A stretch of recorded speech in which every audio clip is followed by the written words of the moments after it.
I wanted to do what I call a Zoom storm.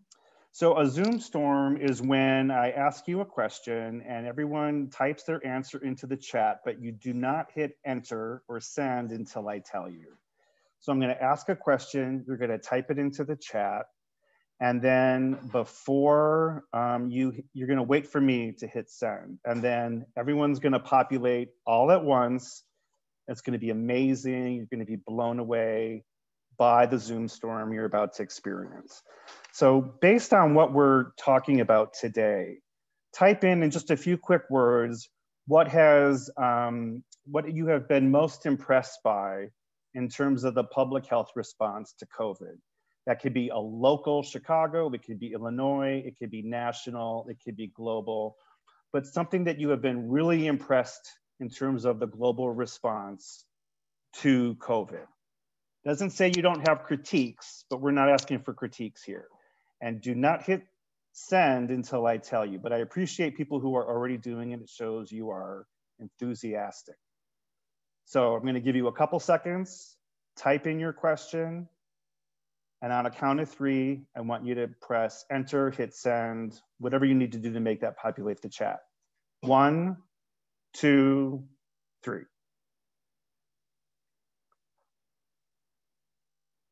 That is a lot. So I'm seeing a lot of people talking about vaccines. I'm seeing a lot of people talking about, kind of the huge collaborative approach that is taken to address a virus that is brand new, causing a brand new illness, something that we didn't understand, didn't even know existed because it didn't exist before last year. Lots and lots of good feedback. Thank you. Please consider to continue that kind of engagement while we are talking throughout this session. Please leave your comments and questions there. You can also use the QA function. We have a number of speakers, so each speaker is going to speak, and when they're done with their section, we will take a short pause to see if there are clarifying questions, and then at the end, we'll have some more time for conversation. If we don't get to your question, I'm really sorry, we can try to follow up, but that's how it's going to work. We have a number of speakers from the health department, and so we want to make sure they have all the time that they need. And finally, I'll just say, in the spirit of what I was just asking you to respond to, I think what I've been really grateful for and the thing I've been really impressed is that here in Chicago and Illinois, we have had a science-based response. We have had public health leaders working with our city officials hand in hand, working really hard to address all the various aspects of COVID and course correcting, hearing critique and criticism, and moving forward. And I think it's really been an amazing example of public health leaping into action, a public health infrastructure that has been terribly underfunded since the 80s, since the Reagan era. The public health infrastructure has not received the resources it needs. And we've seen what a challenge it is to try to mount the response that we've done in an underfunded situation. And I think our health department has certainly done a bang up job. A lot of those folks have come from HIV. So HIV is really leading the way in terms of the COVID response. So another thing to be really grateful for and excited about. And without further ado, I'm going to now shut myself up and turn it over to Dave Kern from the health department, who's going to lead us, start us off with their presentation today. Take it away, Dave, and thank you. Great, thank you, Jim. Can you hear me okay? Yeah, beautifully. Great. So good afternoon, everyone, and thank you for coming to today's Grand Rounds. My name is Dave Kern, and I'm the Deputy Commissioner for the HIV STI Bureau at the Chicago Department of Public Health, and the Operations Lead for the COVID Case Investigations and Contact Tracing Branch. Thank you to both AFC and Maytech for hosting today's Grand Rounds. None of today's presenters have any known financial conflicts of interest. Our learning objectives were shared in the webinar invite, so please refer to that if you'd like to review them. With me today are Sanford Gaylord, Dawn Broussard, Antonio King, Reverend Nilsa Irizarry, and Ayla Kara Mustafa. And together, we'll walk you through Chicago's case investigations and contact tracing model. Case investigations and contact tracing is just one part of CDPH's overall COVID-19 response. Other areas include epidemiology and surveillance, quarantine and isolation, housing, testing and laboratory services, community engagement, communications and marketing, vaccine, and more. Since the beginning of this pandemic back in the early 2020, we've been providing some level of case investigation and contact tracing. As the number of cases grew, we developed our multi-sector case investigations and contact tracing model to handle both the volume of cases that we were seeing and at the same time to promote health equity. The unified model incorporates three primary groups: CDPH employees, healthcare partners, and community-based organizations. By the fall of 2020, we had more than 700 people working on case investigation and contact tracing. Today, the current team works 7 days a week, 12 hours a day, and includes more than 900 people. We intentionally built the team to be flexible, allowing team members to shift to other responsibilities as needs changed in the epidemic.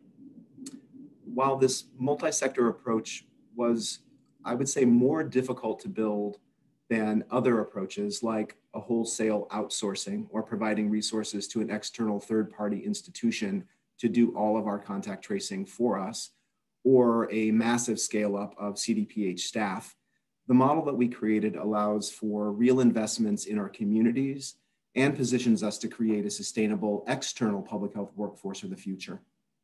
So case investigations and contact tracing, like all of Chicago's public health work, is guided by Healthy Chicago 2025, which is the city's public health improvement plan. And following the guide of Healthy Chicago 2025, all parts of CDPH's COVID-19 response were built through a health equity lens. So our overall response has two primary objectives. The first is preventing primary transmission, or stopping transmission from happening in the first place, through interventions like face coverings, social distancing, and vaccination. The second is preventing secondary transmission, or limiting the potential for forward spread once transmission has already occurred, through interventions like testing, isolation, quarantine, and case investigations and contact tracing.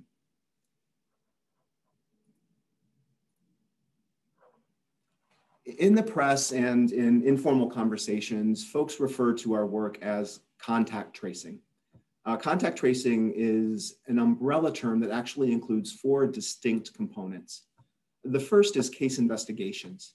We interview index cases, or individuals diagnosed with COVID, to gather information about the circumstances of their case, to provide public health guidance about isolation, to elicit their contacts, and to assess needs for services to support successful adoption of our guidance. The second component is contact notification. We notify contacts of index cases, or again, people diagnosed with COVID, of their potential exposure as quickly as possible, provide public health guidance about quarantine, link these individuals to testing and to other supportive services where needed. It's important to note here with contact notification, speed really is essential. Contacts must be notified within a few days for this intervention to have any real meaningful impact. The third component is resource coordination. We help both index cases and contacts connect to needed services, including alternative housing, food, medications, behavioral health care, and a range of other services that people need. And the fourth component is surveillance monitoring. We monitor contacts on symptom progression to make sure folks aren't getting sicker, and we provide them with additional public health guidance and support as needed. This visual outlines our unified multi-sector model for case investigations and contact tracing. In our model, the first line of engagement is through automated calls and texts that go to all persons with a confirmed COVID-19 diagnosis. That's the blue box immediately to the right of the positive COVID test diamond. This allows us to reach almost all cases with public health guidance. It allows us to provide instructions for self-notifying contacts and offers the opportunity for individuals to request resources to address needs they may have that impede successful isolation.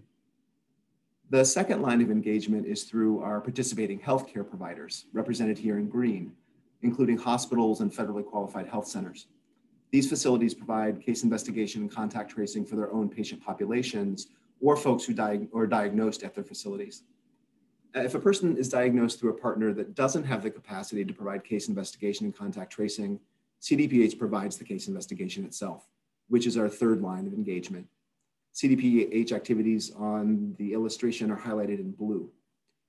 Contacts that are elicited through CDPH case investigations are then assigned to our community-based contact tracers, highlighted here in purple, who notify contacts and provide ongoing surveillance monitoring through the entire quarantine period. Our community-based partners also provide resource coordination for the entire unified response for both people diagnosed with COVID or index cases and contacts. This is highlighted in orange.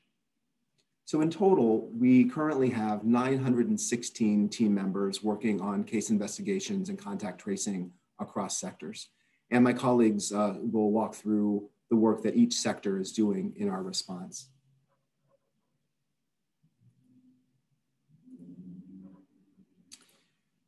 As is true generally of public health, we have a lot of data on our case investigations and contact tracing work, but let's see, I'm sorry, I got a pop up, there we go. So this slide provides a simple summary of the data. So overall, our team has received more than 100,000 eligible COVID cases to work in the last 12 months. And as a point of comparison, I've flagged annual case counts for other infectious diseases to help demonstrate the magnitude of the COVID pandemic. CT or chlamydia, which has always been the most common reportable disease, accounts for just over 32,000 cases annually. Gonorrhea or GC accounts for just over 14,000 cases annually, and HIV fewer than 700 cases annually. So of all of the eligible COVID cases, the team has completed work on over 60% and identified more than 50,000 contacts. Of those, more than 60% were notified of possible exposure and providing guidance on quarantine. So in addition to the basic case counts, our work also helped identify hundreds of clusters and outbreaks, helped us follow up on variant cases and breakthrough cases, or cases that occur after someone has already been vaccinated. And as you'll see through my colleagues' presentations, our work has also allowed us to pivot the case investigations and contact tracing team to other important projects, and it has significantly expanded and developed the external public health workforce.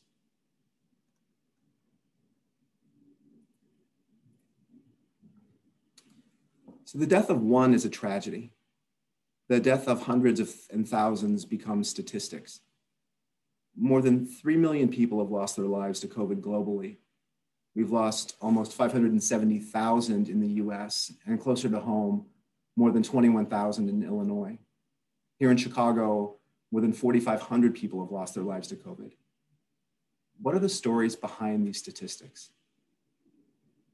Patricia Friesen was a 61-year-old retired nurse who lived in Auburn, Gresham. She, along with her sister, Wanda Bailey, a 63-year-old medical coder who lived in Crete, were part of a tight, loving family. In late 2019, Patricia and Wanda helped celebrate the retirement of their sister, who was a longtime CDPH epidemiologist. Our former colleague was so excited to leave the workforce so she could enjoy her retirement with her family. On March 16th of last year, we lost Patricia to COVID, the first Chicagoan to pass from this disease. 9 days later, we lost Wanda. The work we do in case investigations and contact tracing is vital to ending the pandemic. And this work can never be decoupled from the stories of lives lost and lives saved. So we're hoping today's presentation provides a window into the mechanics of our work and the humanity of our work. So Jim, I can pause there for a few questions before turning it over to Dawn. Thanks, Dave. I think people are wrapped with attention, so we can continue. There are no questions at the moment. Okay. And be happy to move to the next speaker. Thank you. Great. Good afternoon, everyone. Next slide, please. In this section of the presentation, I'm going to be reviewing a bit about CDPH's case investigation and contact tracing team. And Dave mentioned where we sit within this workflow, which I realize is a lot to digest, but we'll walk you through each of these sections. Next slide, please. As Dave noted, the CDPH CICT team, so case investigation and contact tracing team, interviews individuals diagnosed with COVID and identifies contacts to be notified, provided with instructions, and linked to supportive services. Our CICT team also does more in-depth investigations related to clusters and outbreaks, variant strains of COVID, and breakthrough cases. The work of this team contributes to disease intervention and a better understanding of COVID transmission in Chicago. Next slide, please. Many of you who probably are public health geeks, like many of us on this call, are familiar with this Public Health 3.0 model, which emphasizes a movement toward multi-sectoral partnerships for collective impact on social determinants of health. What it sometimes is missed is where CICT would fit within this model is in the top purple bar, which includes essential public health functions ascribed usually to health departments. As you all are probably familiar, CICT activities, interventions are used for a variety of conditions, including tuberculosis, measles, and even Ebola. Next slide, please. Where CICT is most widely used in the United States is for HIV and STIs, where we refer to it as partner services.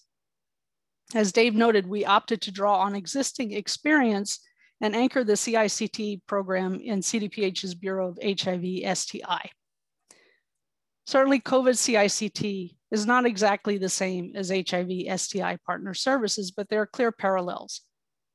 We often talk about the art and the science of this work, which requires understanding the science deeply, understanding data collection and analysis, critical thinking, privacy and confidentiality, but also critical are the softer skills, including developing rapport, active listening, and carrying out this work with genuine empathy and compassion. Next slide, please. This slide represents very humble beginnings for the CICT team. This is the first team we had, 20 very brave souls. What we wanted to note here in blue are the staff that came directly from the Bureau of HIV/STI. In these early days, we simply did not have enough staff ready to go, trained up, to handle the volume of cases that we had. In those early days, we focused on the zip codes with highest health disparities. Next slide. Okay, so this is a lot. It probably looks like a Sherwin-Williams nightmare, but there are just a couple of things that we wanted to point out here. This is our CICT team a year later. You can see how quickly this all evolved and how quickly it grew. From our first team of 20 all the way to the left to a fairly stable group of over 130, the personnel hydraulics within CICT have been pretty intense. I'm gonna point out a couple of little things in this diagram. In the beginning, we were a very manual, we had a lot of manual activities. We didn't have systems in place. So you see that there's a stripe of purple or lavender down at the bottom. That's data entry. We needed a lot of data entry staff to manage these manual processes. We grew quickly last summer, and we were very fortunate that the mayor's office deployed over 100 city personnel from different departments to assist us with this work. They came from the mayor's office for people with disabilities, family and social services, law, finance, et cetera. Those folks were true champions, and they made very meaningful contributions, doing work that was very, very different for them. By September, the STI Tracing Corps came on board, and they took on the contact tracing work, which is in gold, and you see it disappears from our menu. And then toward the end of last year, our healthcare facility partners came on board to assist with case investigation and contact tracing for their own clients. You'll hear more about these collaborations later in the presentation. As you can imagine, I would certainly be remiss if I didn't acknowledge the exceptional work of our training managers and our team leads in helping all of these diverse staff work with us and get proficient as quickly as possible. Next slide, please. Dave earlier highlighted the cast. I won't repeat the data per se, but there are a couple of things I really want to emphasize. One is we do speak, in addition to doing case investigation and contact tracing, we do talk to every single person about the supportive services that they need and make sure they understand isolation and quarantine instructions. We also have identified nearly 1,000 clusters or outbreaks in a wide variety of settings. So we work with CDPH specialized teams to intervene with the people who are involved in those clusters, but also to assure safety of the sites. Next slide, please. So a number of quantitative achievements, but the qualitative achievements have been just astounding to me sometimes. We've learned so much, including, as Jim said, the course corrections. We've learned a lot from our course corrections over the past year. We continue to achieve efficiencies. We practice trauma-informed care. We've gotten much better about prioritizing self-care for the staff.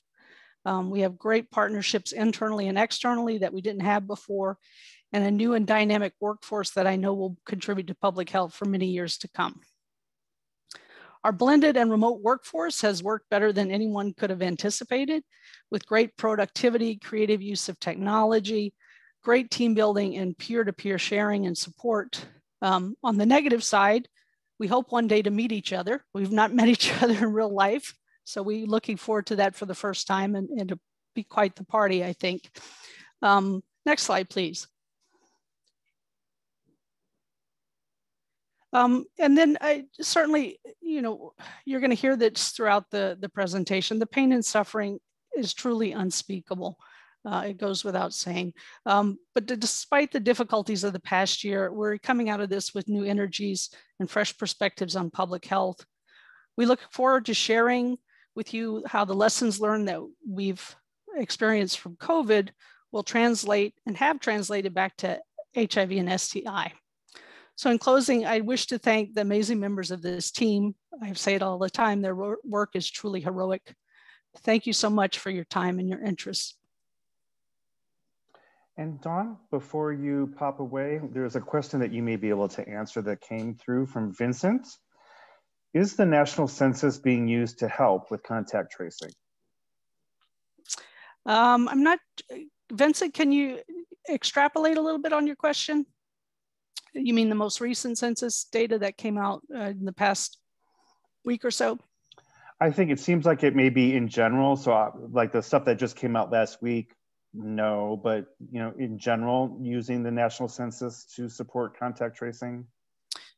What I think maybe you're trying to get at is, I mentioned early on that when we first started, we didn't have enough capacity to touch every case, to reach out to every single person who was affected by COVID.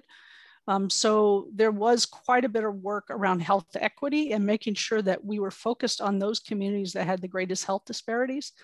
So we have used some of the health equity. Certainly the health equity lens has been critical for CDPH throughout the response, and that's been instrumental in case investigation and contact tracing, particularly when the cases outstripped our capacity to follow up with them. We've had great capacity with contact tracing, and Antonio will talk about that. We have not had to prioritize follow-up of contacts. We've been able to manage every contact that we've elicited. Thank you very much, Dawn. Much appreciated. Thank you all.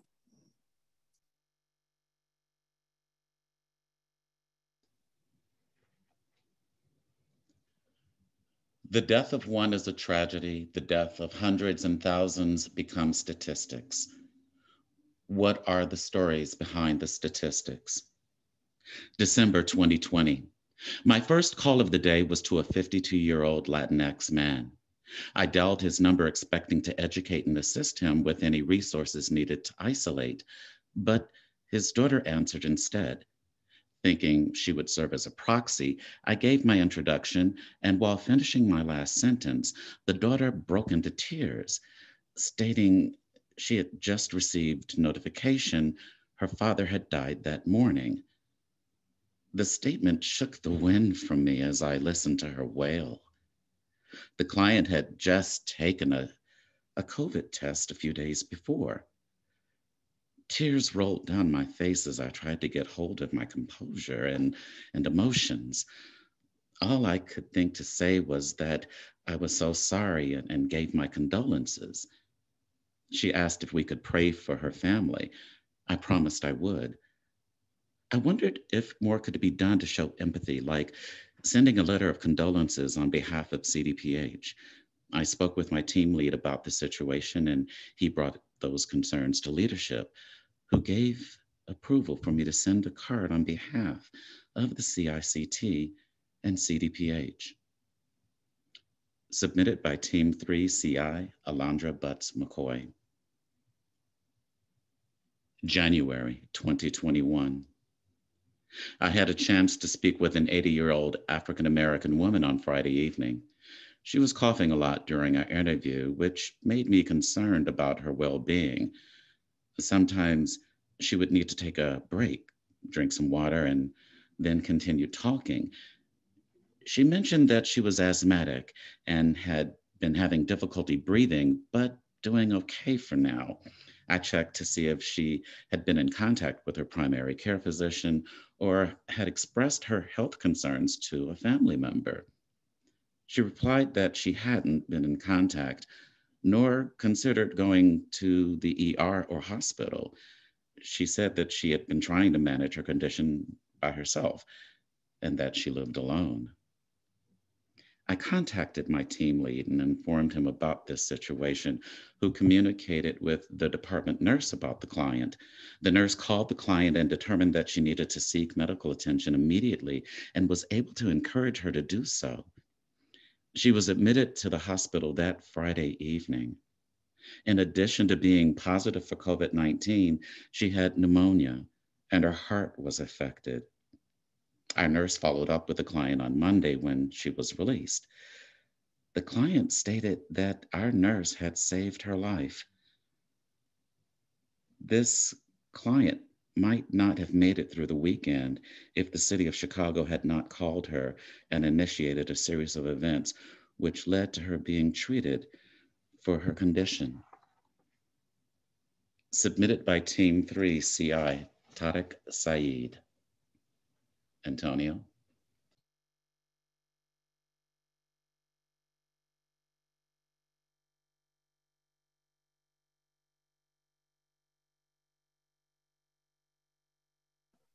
And Antonio, we need to hear you, my friend. You're on mute. I guess I needed to press unmute. My bad. Yeah, there you go. Thank you. Thank you, Sanford. That was powerful. Thank you for that. Good evening. Good afternoon, Antonio. It's good to see you guys, Jim Pickett and Chanel. It's good to see you guys. So today I will be expounding on the two boxes that are in purple, and I am dressed in purple. Can you see my purple? Okay. On CBO contact tracers, as well as CBO contact monitors with CDPH Chicago COVID coaching. Next slide. In summary, our program, basically the Community Contact Tracing Core notifies contacts of COVID-19 exposure, provides public health guidance, facilitates access to resources, and we also offer surveillance monitoring. Since its inception, the core has evolved to take on additional COVID-19 response activities, which we'll discuss later as well. Our current workforce is approximately about 600 people. And when we say 600, that is give or take a few because we've had a lot of activity going on. But if you look at the pie chart, the very colorful pie chart next to you, you'll see that the makeup of our staff was intentional. It's intentional so that it is indicative of the public that we're serving and indicative of those individual communities and brown and Black persons who have been impacted the most by the pandemic and by COVID-19. Next slide.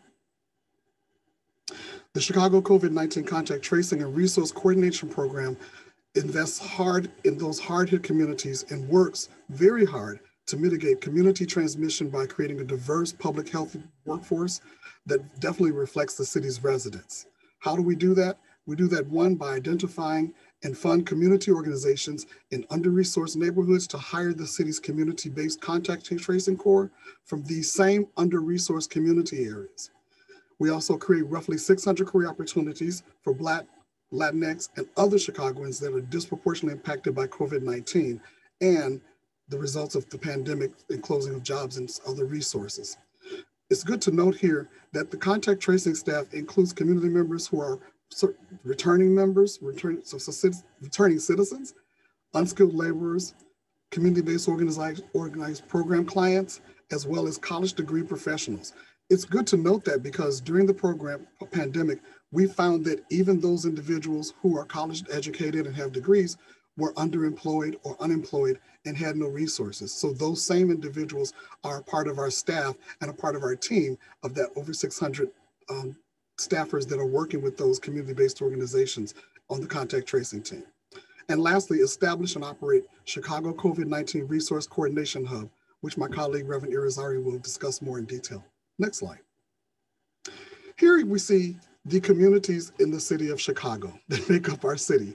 There are like 77 of them. But we've prioritized communities such as Auburn, Gresham, and South Shore that were hit economically hardly during this particular pandemic and with COVID-19 for various reasons. Next slide. I'm gonna slow down because I know that I'm talking very fast. And again, here are the 31 agencies that have been contracted by the lead agency for this Chicago COVID Contact Tracing Corps.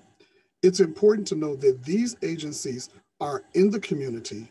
And as I stated on the previous slide, some of these staffers some of them are clients of these organizations, which means they are better suited to contact the community. And when they're talking to these contacts that have been provided to us, these individuals can empathize and they can also relate to those communities. So this is the makeup. These are the 31 agencies that are contracted with the lead agency.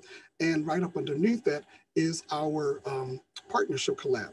Those, and I can't tell if you can see those or not, but the partnership collaboration, that's made up of the Chicago Cook Workforce Partnership, Malcolm X College, UIC School of Public Health, Sinai, as well as NORC at the University of Chicago.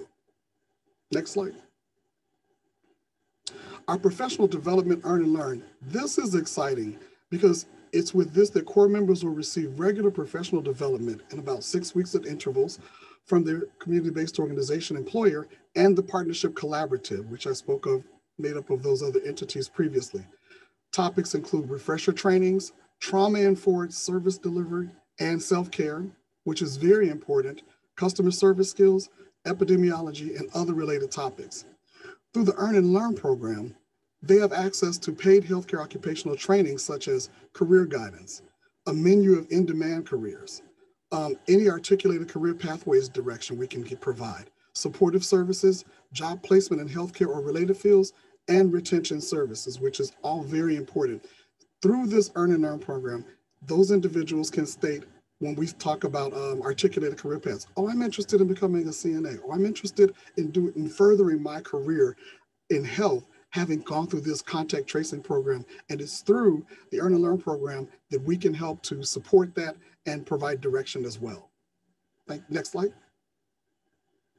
Training and ongoing support of the core members happens through weekly supervisors role play, weekly review of staff and project-related managerial concerns, weekly Let's Chat, communities of practice from the UIC School of Public Health for supervisors and for contact tracers. And it's duly to note here that it's not at the same time. The contact tracers meet with their communities of practice so that they can voice any concerns or issues they may have separate from their supervisors, so that they can have a free environment that is safe for them and supportive.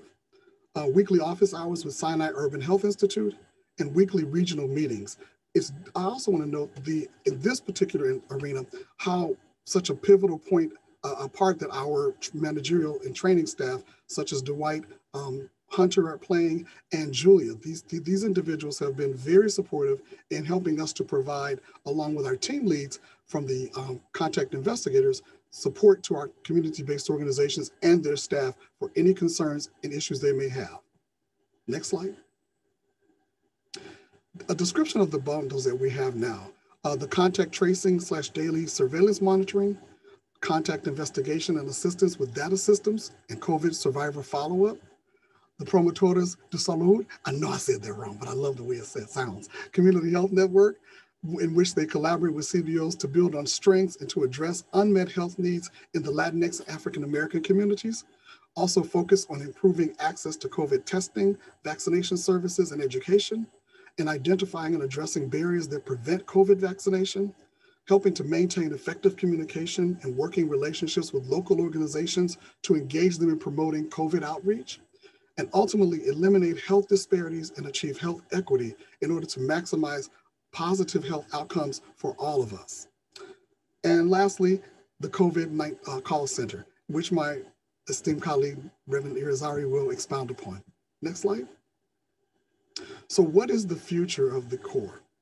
The initial award and contract with the Chicago Cook Workforce Partnership was for $40 million, which covered July 1st, 2020 through June 30th, 2021, with another $16 million to cover July 2021 through June 2022. The contract has been amended to be $56 million covering July 1st, 2020 through June 30th, 2022. Applause, applause. Working with a number of partners to build a new public health workforce that will maintain training and career coaching, address policy barriers such as funding and billing, and background checks. The goal is to end the full contract with a sustainable, trained, networked, and trusted collection of public health professionals and a standing public health corps. This is important because what the design of the program in the RFP was to, one, of course, enable, encourage, and employ the community to do this work. But it was also through the training program to provide them with sustainable skills and experience so that they can continue to thrive in the community and work within this same profession if that's their choice. But we wanted to make sure that this was sustainable. And you do that by supporting them with network and trusted collection of entities and agencies. Next slide.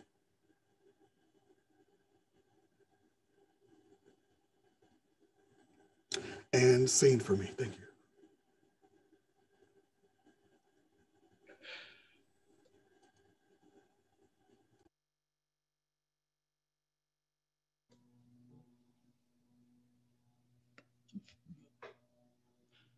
Thank you, Antonio. Again, we have this statement that you'll hear again, and hopefully you'll start to understand why we have it throughout this presentation that you're having today. The death of one is a tragedy. The death of hundreds and thousands becomes statistics. What are the stories behind the statistics? February 2021. I initiated a call. The client's daughter, we'll call her Sarah, served as a proxy for both her father and mother, who were deaf. During the interview, she shared that her father had also tested positive for COVID-19 and was currently hospitalized. I heard the concern in Sarah's voice as she spoke to me about her elderly parents. She stated that they both were active volunteers at their church and had been helping members with transportation and food distribution throughout the pandemic with the church van. Sarah expressed that she believes her family did all that they could to stay safe and how it's been frustrating to be away from her father. She explained that their primary mode of communication is through FaceTime and text messaging. I validated Sarah's feelings and concerns and spoke to her about the support and wraparound services we offer. She expressed her gratitude for the resources offered, particularly the CDPH Mental Health Center's free teletherapy. She said that having someone to speak to during this time would be a great help, and she said she was thankful for CDPH calling to check on her family. Submitted by Team 3 CI, Deandra Jean-Baptiste. Mid-February 2021. I initiated a call with Jane Doe. The client sounded shaken and a little bewildered from the moment the call started. I could hear coughs and sniffles. I knew that establishing rapport early was going to be vital in maintaining a productive call. Jane gathered the paperwork that she was working on and said, "Let me sit down a moment." From there, I started asking how she was feeling, and she said that she was worried about how she would pay for her business expenses now that she must isolate. I asked her about her family, and she told me that she had a 23-year-old son that was the light of her world. She mentioned that he's helping during this time, working extra, and will accommodate her isolation while they're living together. Most of the call was allowing Jane to talk and providing a comforting voice with a few periodic questions. She started to reveal more, providing names of her business clients who may have been exposed. I assured her that, per privacy policy, disclosure of such information to contacts would not occur. At this point, solid rapport had been firmly established. Susan also worried about being able to access food. I dispositioned the case to ensure she would receive a call from our resource coordination unit regarding food and other basic needs. I also provided her the direct number to the CDPH Mental Health Teletherapy Center. The call ended with Susan sounding noticeably different, relieved, and with a sense of hope. Submitted by Team 3, CI, Gordon Chrysler. Reverend Nilsa.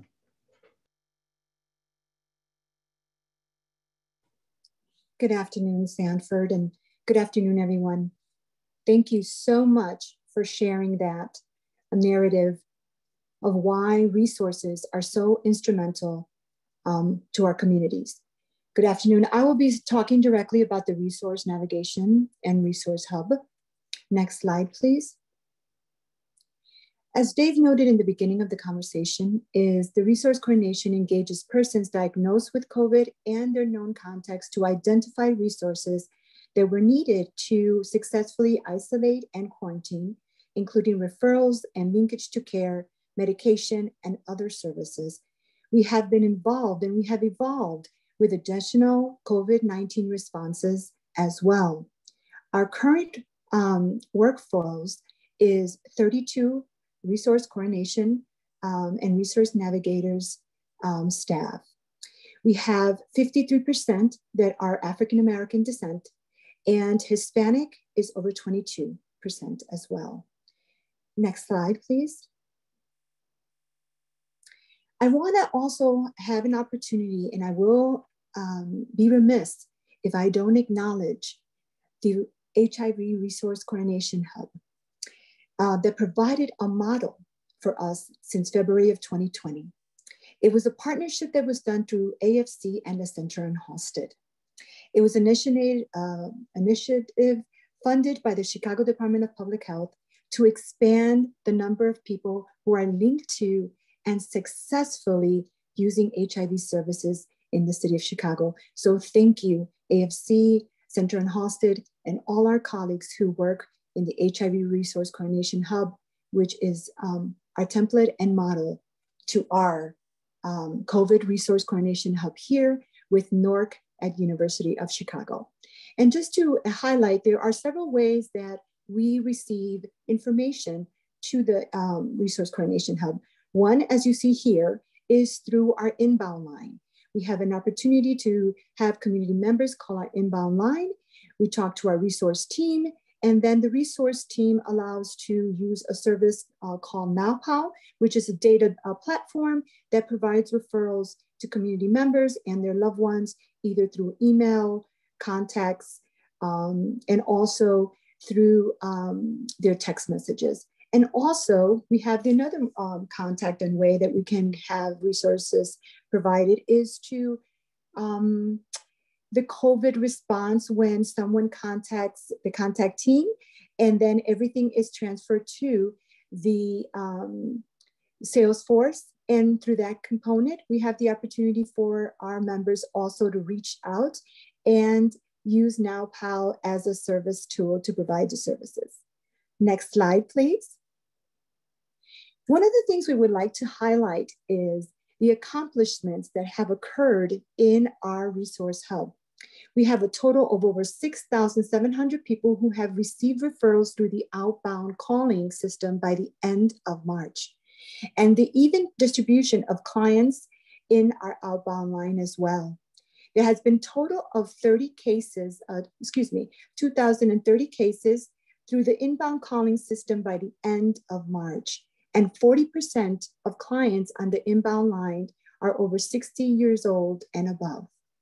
Next slide, please. One thing I would like to also take the opportunity to acknowledge is that during the time of COVID, assistance with basic needs, connection to social benefits, access to resources, including food, has increased greatly. The #1 service request that we see here has been food assistance for over 17,000 families. And we've had these particular services and requests from October 2020, when our resource coordination hub started. Therefore, it is imperative to understand that even for a moment, resource navigators and social workers are making human connections during these calls. This is a life-changing moment for persons who are obtaining supportive services for themselves and their loved ones.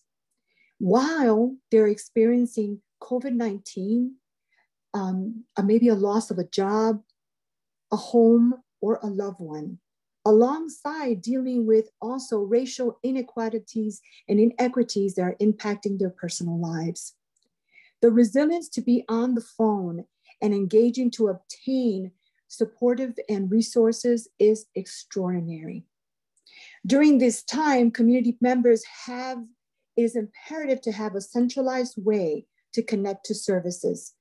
The hub continues to provide that bridge, if you will, to make the process as streamlined as possible.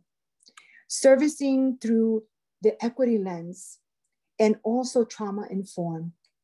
As we witness in all of the narratives that Stanford has shared with us, every day, each resource navigator and call taker does their very best to serve communities and their members with the highest level of respect and dignity. Next slide, please. One thing we also would like to acknowledge is the opportunity of our call center. This is a great effort that we have worked with in order to all questions and all inquiries regarding vaccinations, assisting callers with verifying vaccination providers in their areas, and also navigating and making appointments in this process. Right now, we're helping and coordinating vaccination registration in the United Center, Chicago State University, Apostolic Faith Church, and Daly College. Our hotline number is shared here, and we're opened from 8 to 8, Monday through Saturday, and on Sunday, 8 to 4. We'll also have the opportunity to work with the Protect Chicago Homebound Vaccination Program, which is a part of our call center outreach. And this opportunity here allows us to have a collective of community members and also staff, colleagues working together. We have the SHI Tracing Core contact tracers, NORC resource navigators, and also supervisors from both teams. And I would also really like to have the opportunity to give a regards to NORC's team, the partnership, the social workers, all of the resource navigators who work together to make this possible. Next slide, please. We've had over 180,000 calls coming in to the call center and over 17,000 calls outbound. Now, please keep in mind, it's not just vaccination efforts. They also sometimes call for regular COVID inquiries and resources that they might need. An exciting opportunity now is that there is a way to get directly to their test results, vaccination questions, and also to the resource coordination inbound line for any efforts that they might need. Next slide, please. The future of the Resource Coordination Hub. We would love to continue supporting the inquiry line and the NORC team and their colleagues, as well as the Promotoras de Salud with our contact tracing teams are working closely on focusing on hyperlocal issues and also hyperlocal resource coordination. To continue to develop relationships with local organizations, and also they're continuing to have communications with colleagues and gatekeepers that are already consistent in the community and are present and doing the work. Old school grassroots activism is where it's at. Now, one of the things we would love to continue doing is building towards a 211 initiative. Right now, we're in a collective process with the 211 Advisory Committee in a team collectively deciding what that would look like is to be announced. Demonstrate collaboration of communities and capacity to align community resources. Next slide, please. And there are many lessons learned, but one of the things we really understand and we always understood as public health is being in the front lines. We really need to continue to build sustainable connections with local community organizations and their contact persons, and to continue to work collaboratively to ensure that additional hyperlocal efforts are accessible to everyone from every sphere, and also to ensure that resources that are in our databases are equitable to include larger and smaller organizations alike so that everyone can be a part of the collective movement and doing resource coordination. Thank you very much. If there's any questions, please feel free to ask them at this time. Thank you so much, Rev Nilsa. We're going to go through to the end and hold any questions for after the last speaker. Thank you so much. What are the stories behind the statistics? March Madness? On April 1, I conducted an interview with a female client who is a student and lives with 2 roommates. The client was aware that she tested positive on March 29th and was isolating in her room away from her roommates. When asked, the client expressed that she had not traveled outside the state or country and wasn't aware of anyone she knew that had. During the interview, the client expressed that on Friday, March 26, she, her roommate's boyfriend, and 2 additional friends got rapid COVID-19 tests. Everyone got tests because they wanted to have a group get together on Saturday, March 27 to watch a college basketball game at the client's and roommate's home. Everyone tested negative and no one had any symptoms. The client, roommates, and friends that came over were all in their early 20s. The get-together took place. No social distancing or masks were worn. Everyone that had been tested on Friday was at the group gathering. On Monday, March 29th, the client's roommate's boyfriend woke up not feeling well and exhibiting COVID-19 symptoms. He went to get tested and tested positive. He contacted everyone that was at the group gathering on Saturday and informed them he had tested positive for COVID-19. Everyone from the gathering tested positive for COVID except one of the client's roommates, who had been fully vaccinated and not exhibiting any symptoms. Submitted by Team 3CI, Maritza Martinez. April 14th. I conducted an interview with a 27-year-old Latinx male, married, father of 4. He works in shipping and receiving for a Chicago company that serves restaurants, country clubs, and institutional kitchens. He expressed that he wasn't sure, but he thinks he may have contracted COVID from work, although he wasn't aware of anyone else who had tested positive. The client said that he wasn't feeling well while at work and informed leadership, who sent him to the place that he had got tested at and subsequently tested positive. The client said, "I thought I had a good immune system because I have had no medical conditions until I got hit by COVID." The client said he was transported to a local hospital and admitted to their ICU after he experienced difficulty breathing and could barely stand. He was hospitalized from Sunday, April 11th through Tuesday, April 13th. He said that he was happy to be getting better now and that he looks forward to continuing a ritual of having breakfast at a restaurant with his family every Saturday morning. He started the ritual this year because he had been unemployed for a while. Although his wife and children tested negative at a local pharmacy, the client said he was concerned about them, was doing everything possible not to infect them, and was isolating in a separate room in their home. The client declined a return to work letter and wraparound services.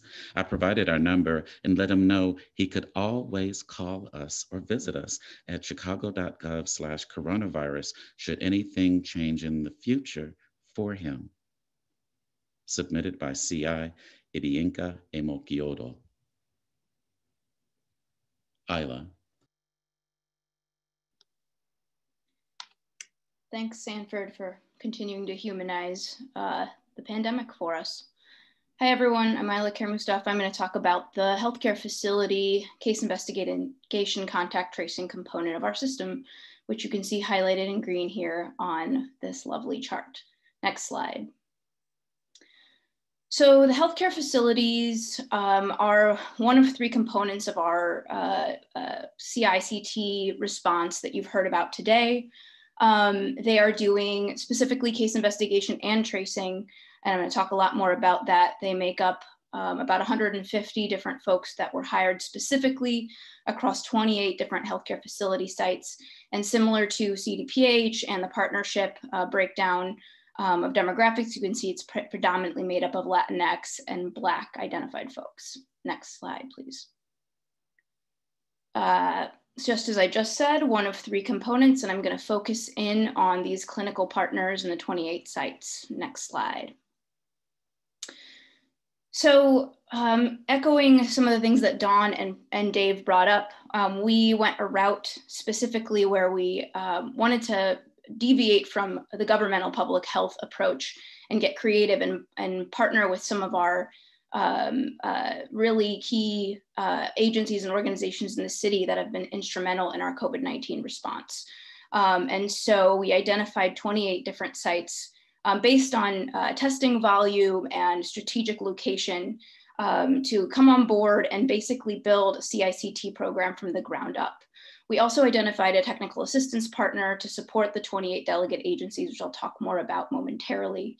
And the logic here was minimizing the load for our case investigators at CDPH, experimenting to see if we have one entity doing everything from testing all the way to contact elicitation and notification, if we might get faster turnaround times and better success because folks might have more trust in a non-governmental agency or already have relationships with some of the sites that would be rolling out these interventions.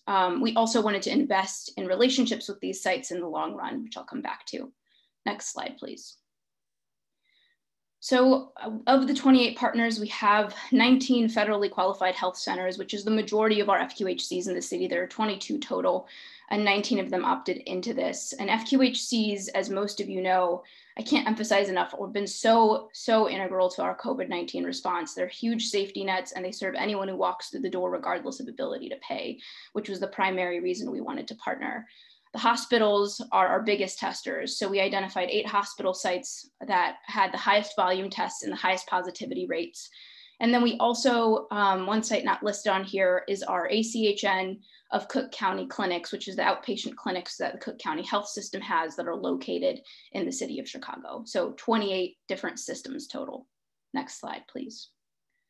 So this map from September of last year basically shows you the zip codes that had the highest cumulative COVID cases, and the purple and pink dots indicate where the healthcare facilities are located. So as you can see, we selected sites that are very close to where the pandemic was playing out in Chicago. Next slide, please. As I mentioned, we identified a technical assistance partner to support us throughout the process of funding these 28 sites and to provide capacity building and TA. And so we selected Howard Brown Health for a few reasons, predominantly because FQHCs and Howard Brown specifically started testing very early on in the pandemic. And Howard Brown actually started rolling out their own CICT program in March of 2020, which was even before CDPH began doing this work. And that was because, as most of you know, Howard Brown has a very robust HIV STI partner services program that started in the early 2000s and came to the table kind of already with the skeleton or infrastructure to do this work. And they've been sort of the right hand on this arm of the CICT work all the way through. Next slide, please. So we already saw the demographic breakdown. As a reminder, just 150 different folks that were specifically hired or brought on board for this project. Next slide.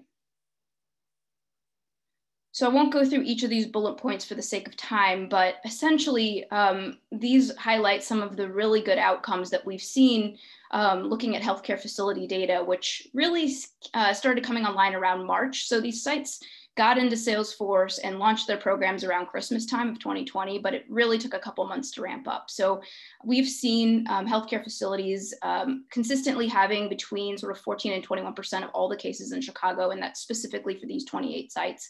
And they have consistently had higher success rates compared to the rest of Chicago, reaching cases successfully and reaching them as quickly as possible. And that applies for contacts as well. Next slide, please. To continue illustrating that trend, you can see this map here.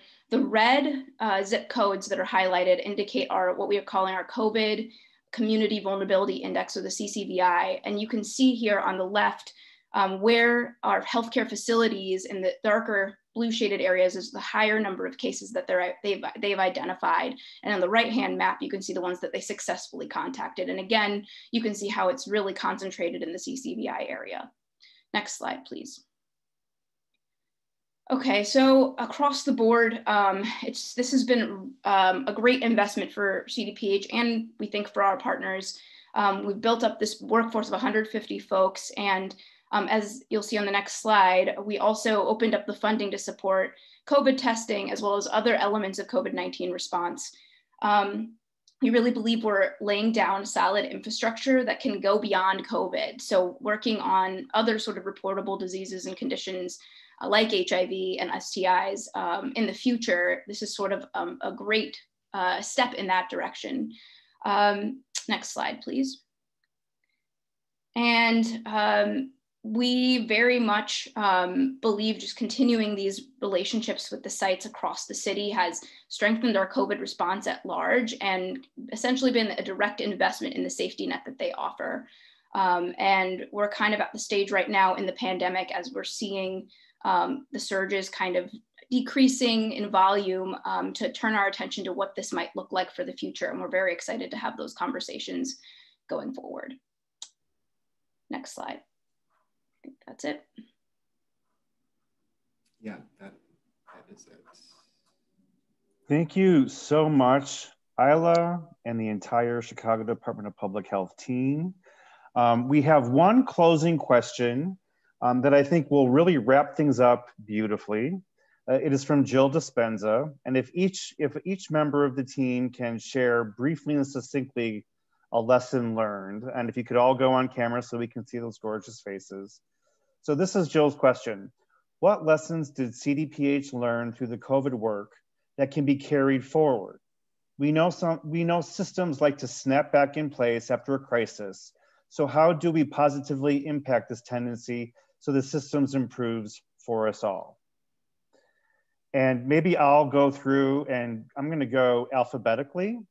And so that means I'm starting with Antonio. Aren't you lucky? Leave it up to Jill. Okay, long old question. I will say this. I think that, I hope this answers the question. I think that what COVID and the pandemic, our response to the COVID and the pandemic has done, it's caused us to exacerbate some of the plans and processes we were going to, I think that we were walking into to eliminate some of the health inequities and disparities throughout the city. I think that COVID kind of exacerbated that into making that into a march, a run instead of a trot. So I think that's what I've noticed, that the health department has stepped forward along with the city to dissipate some of those health disparities throughout the city that are affecting Black and brown individuals and citizens of the city. Beautiful, thank you, Antonio. And yes, Jill, this is like a whole nother webinar question. So this might be something that CDPH wants to do for a follow-up, but I'm going alphabetical. So the next would be Dave. No, I'm sorry, I am such a bad speller. It's Isla. Thanks, Jim. I would say one big lesson learned is I think in public health, we're so used to organizing everything by content area, whether, HIV, COVID, MICA, whatever the category is. And I think doing this pandemic response has really showed me that if you reorganize and think about it more in terms of infrastructure or the way that our systems are organized, we can really take a different approach to how we're doing the work instead of getting siloed in to whatever the content areas that we're working on. So I look forward to seeing that play out post-pandemic, or after we get out of the acute response anyway. Thank you. Moving to Dave. Sure. So I think it's really highlighted the importance of the different sectors that we have in the public health system, including community-based organizations, but also our healthcare partners, which sometimes we don't think of in the same way. I see real opportunity for expanding more traditional public health work out to external partners in a way that maybe I didn't quite before COVID, and certainly addressing the co-occurring issues that individuals face in their lived experience has been laid bare with COVID. I want to take just a moment of privilege to send sincere thanks to the case investigation, the contact tracing and resource coordination team.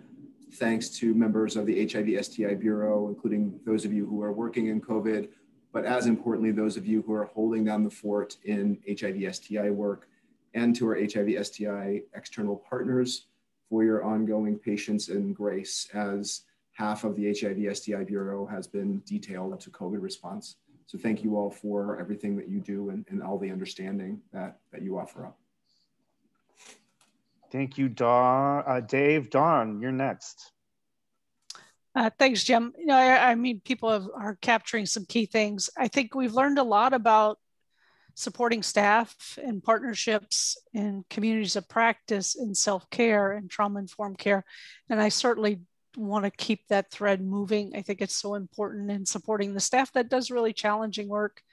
And probably like everyone on this panel, I hope the respect and investments in public health and the greater public health network and partnerships continues to be prioritized like it should be. Thanks, Dawn. Rev Nilsa, you're up.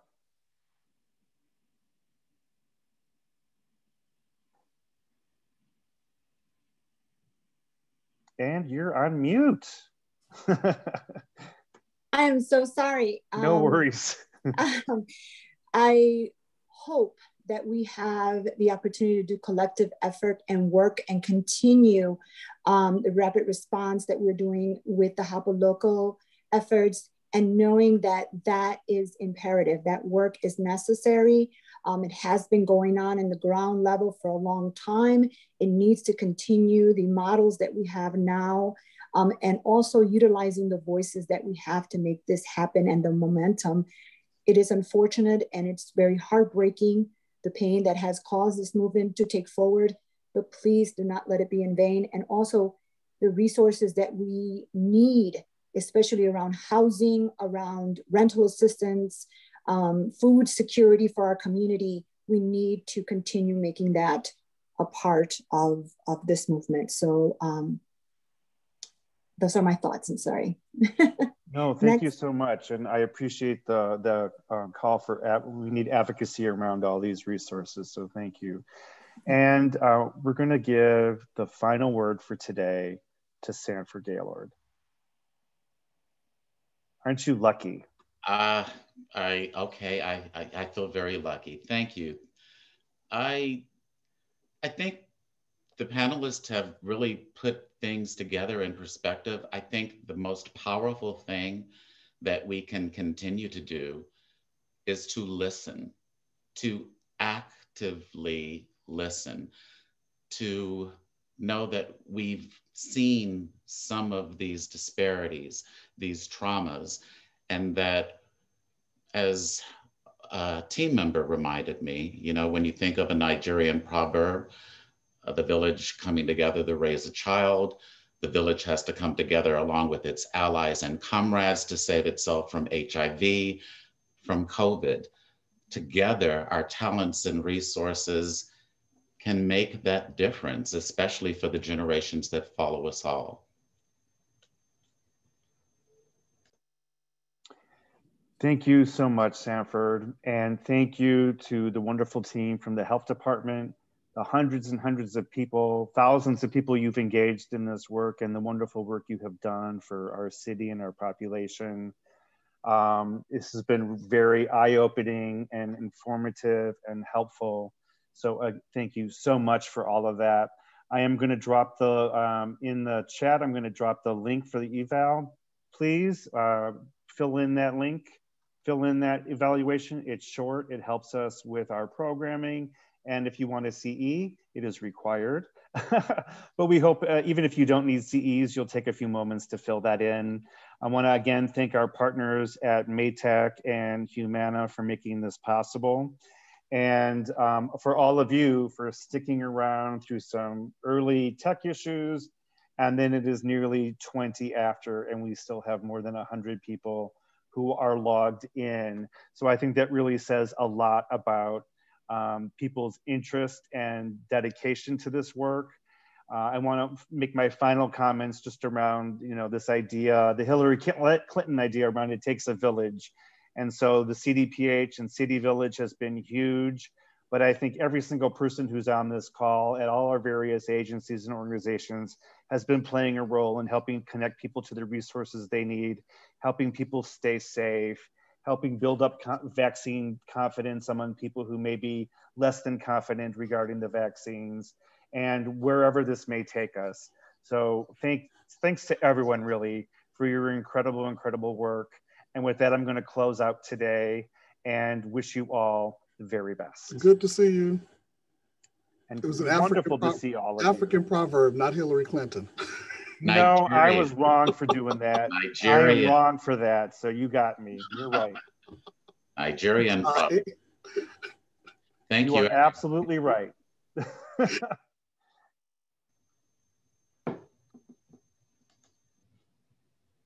I don't know why I had Hillary on the brain, but I did. So you're human after all, Jim, huh? I know, it was so hard to tell. Oh my God. It was so hard to tell. Thank you all. Talk to you soon. Thank you.